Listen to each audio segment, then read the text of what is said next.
Fala aí, galera. Saudações extremas, né? Vamos fazer um resumão de hoje. Não sei se vocês estão acompanhando todos esses fatos, todas essas notícias, OVNIs. Uma parte da ufologia, né, gosta muito de acreditar que isso são realmente contatos, são seres extraterrestres que nessas aparições de OVNIs. Por outro lado, o OVNI, né, não é nada mais nada menos do que um objeto voador não identificado.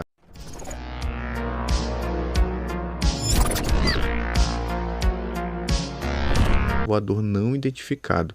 Trago nesse conteúdo também uma imagem, uma resolução incrível. Você já reparou que toda vez que alguém filma algo, né, que é manipulado, que é editado, geralmente é com uma resolução muito inferior, né? Só que dessa vez, uma moradora aqui do município de Curuçá, região norte, nordeste do estado do Pará, fez uma gravação incrível em uma noite, aproximadamente meia-noite, 0 horas, de uma chuva, um temporal, né? Aqui na nossa região, no estado do Pará, é muito comum as chuvas intensas. E ela registrou da sua janela esse OVNI aqui. Deixe nos comentários. Mas daqui a pouco eu vou trazer o relato impactante desse OVNI aqui no município de Curuçá. Mas vamos contextualizar aqui os fatos, as narrativas, né? Por que isso? Muito especula-se que os Estados Unidos têm tentado desviar o foco, né? Desviar o foco do acidente que aconteceu na divisa de Ohio e Pensilvânia, com um componente químico chamado cloreto de vinila, que ele é um dos principais componentes para fazer o PVC, diversas tubulações de plástico, e o vinil. Quem lembra do disco de vinil aí? Então o que acontece? Esse acidente, né, envolvendo aí um descarrilamento na divisa de Ohio com Pensilvânia, em um trem, aconteceu em 3 de fevereiro. E como foi que ficou a situação lá, né? A mídia segurou o máximo possível dessa informação, tanto que foi só no dia 12 que chegou a um nível internacional, né, mundial, essa notícia, sendo que aconteceu em 3 de fevereiro. 4 já foi o balão chinês. Uma semana depois, os 3 abatimentos dos OVNIs, né, que foram abatidos aí pelos Estados Unidos. Então o que acontece? Lá em Ohio, né, em uma cidade de aproximadamente 5.000 habitantes, aconteceu esse descarrilamento de um trem. 50 vagões foram descarrilados, e depois desse descarrilamento aconteceu aí essa nuvem, né, densa, tóxica, altamente cancerígena, podendo causar até mesmo a morte, problemas no pulmão e no fígado. Então os Estados Unidos ele tentou desviar o foco, segundo alguns especialistas. Tanto que foi preso aí um jornalista que estava lá cobrindo a matéria, né, lá em Ohio. Só que as autoridades locais, eles transmitiram a informação que esse jornalista ele não foi preso por estar no local cobrindo a matéria, mas foi preso por estar se expressando de forma muito alta, muito agressiva, no dia do discurso do governador do estado de Ohio, pedindo para que as pessoas retornassem para suas casas. Diversos moradores relatam a morte em massa de muitos peixes e também de muitos sapos, né? Inclusive o governador ele recomendou que as pessoas que possuem poços artesianos não consumam ainda as águas dos poços, que elas ainda continuem tomando água mineral, água da garrafa, justamente para evitar.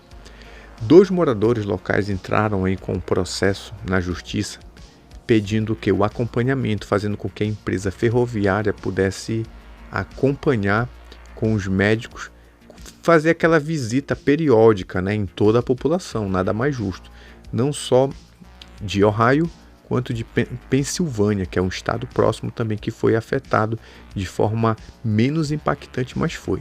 Então o que é que vocês acham?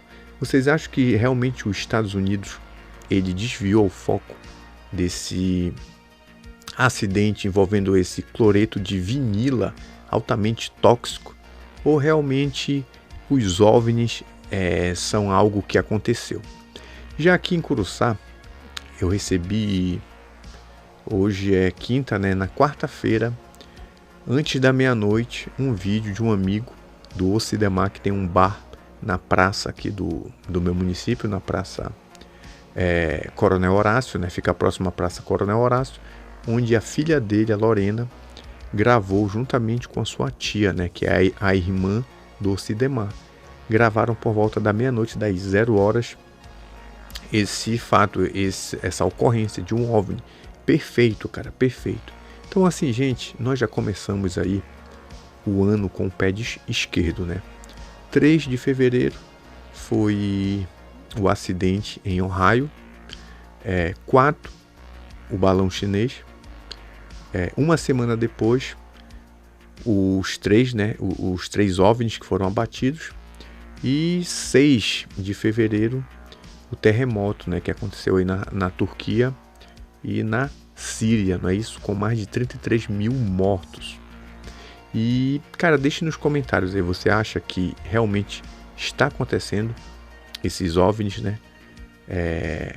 Tu acha que a humanidade está preparada aí para essa grande revelação, para esse grande impacto aí que os extraterrestres poderiam causar na humanidade? Cara, eu lembro de um depoimento em um podcast do Marcelo Gleiser, né? Um cientista conceituado brasileiro, escritor também. Ele é cético. Isso aí me entristece. Ele é cético. Ele não acredita que possa existir vida inteligente em outro planeta, em outra dimensão, né? Ele fala que, cara, eu nunca vou esquecer, ele fala que a viagem interplanetária, eles teriam que ter uma tecnologia para viajar na velocidade da luz e mesmo conseguir ter uma transformação, uma evolução na matéria física dele, porque se fosse qualquer pessoa que viajasse na velocidade da luz, ela iria sofrer uma deformidade com a gravidade. Então seria quase que impossível existir. O Space Today também, que é um canal, né, sobre geografia, geopolítica, vidas inteligentes, ele não acredita que possa existir vida inteligente. Tanto o Space Today quanto o Marcelo Gleiser acredita que possa existir vidas, até mesmo aqui, na nossa galáxia, mas não inteligente. Eu acredito sinceramente que existe, sim. Por um simples motivo. Nem o ser humano consegue explicar sua própria existência. Eu costumo dizer assim que tem um conceito, né? Uma das ciências com menos conceitos é a biologia. E existia antigamente uma corrente que defendia a teoria de abiogênese e de biogênese. Por incrível que pareça, o ser humano ele já acreditou que do açúcar, do chorume, né, que é aquele líquido que fica embaixo do lixo, poderia nascer uma vida. Ou seja, de algo inanimado poderia nascer algo animado, né? Do açúcar, a formiga, do chorume, a abelha, a mosca. Daí existiu outra corrente que defendeu o seguinte, que a biogênese era a ciência mais exata, não a abiogênese. E qual é a bio? Como o próprio nome já descreve. Só vida pode gerar a vida. Então, partindo desse princípio, que só vida pode gerar vida, quem gerou a primeira vida, né?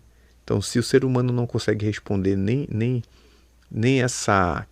esse questionamento, imagina tentar compreender a inteligência avançada.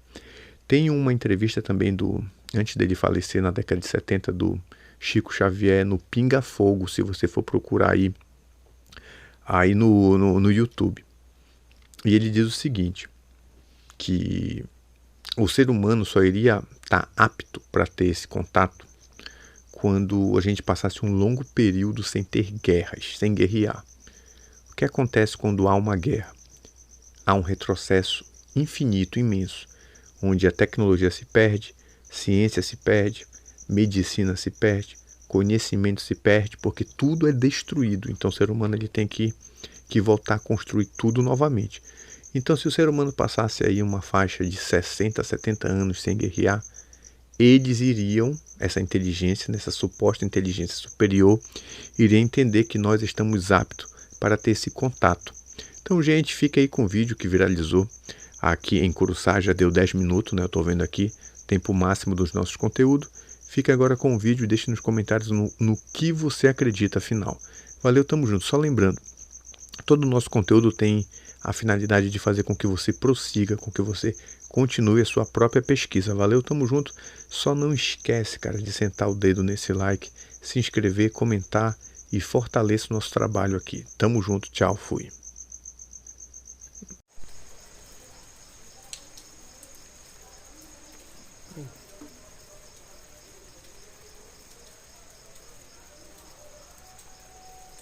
Não tem como aqui, ó. Não, vai. Acendeu ali, ó. Não, vai acender mais. Bem fortão.